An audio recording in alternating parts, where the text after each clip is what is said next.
Hi everyone, I am Jennifer Redmond and welcome to my kitchen. I am the board president of Resolve New England. I am super excited for our upcoming walk. I am also an integrative nutrition health coach working with women with infertility.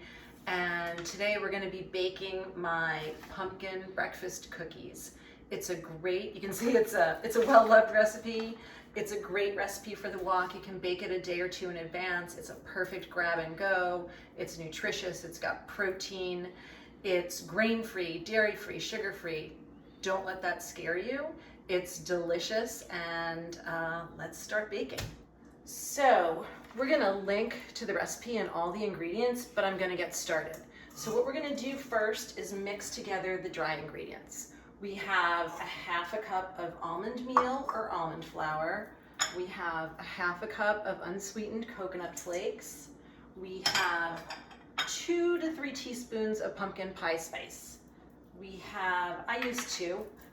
We have 1 teaspoon of cinnamon. We have a dash of nutmeg. I don't have ground nutmeg, so I'm just gonna do a little in my handy dandy microplaner, but you can buy nutmeg already ground.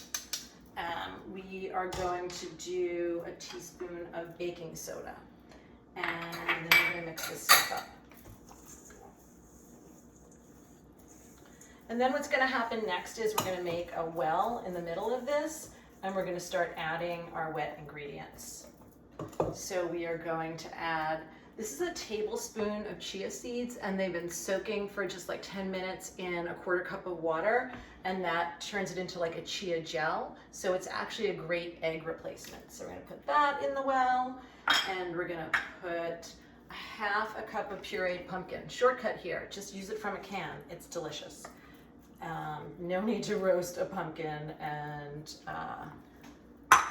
use it that way. We're gonna do a half a cup of almond butter.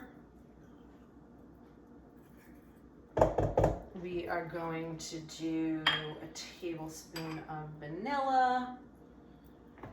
And we're gonna do a 1/4 cup of honey or maple syrup. I actually prefer maple syrup, but you know, your preference. So we're gonna put that all in the well.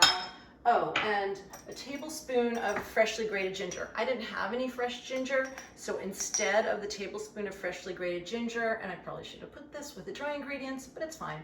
It's a pretty forgiving recipe. I'm gonna use a 1/4 teaspoon of grated ginger. So I'm gonna put that in, and then I'm gonna mix this all up. Okay, so then we're gonna add a half a cup of walnuts that I just broke up with my hands. Those are gonna go in, they're optional, and also a half a cup of currants or raisins or cranberries with no added sugar. I actually prefer currants, so I'm gonna add those in, and we're gonna mix this up. Let me get those last little currants. We're gonna mix this up, and then we're going to portion them out onto a baking sheet that has parchment paper on it. So that is our next and final step before you get them into the oven and bake them. Okay, so then we're gonna portion these into like 2 tablespoon, 3 tablespoon size, 3 tablespoons might be a little much, 2 tablespoon size portions. I like to use 2 tablespoons to do this. Just scoop it up and put it on your parchment lined baking sheet.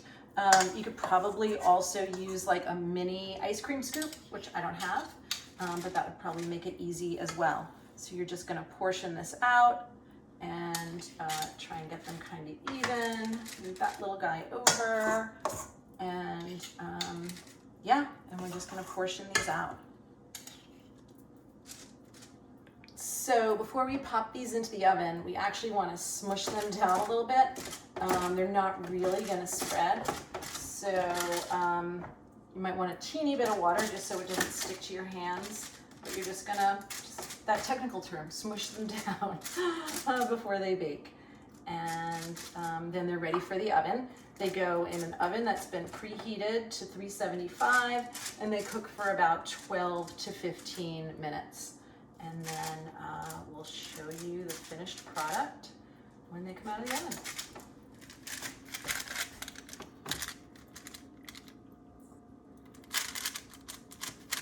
Okay, so in they go, like I said, for about 12 to 15 minutes in a preheated oven.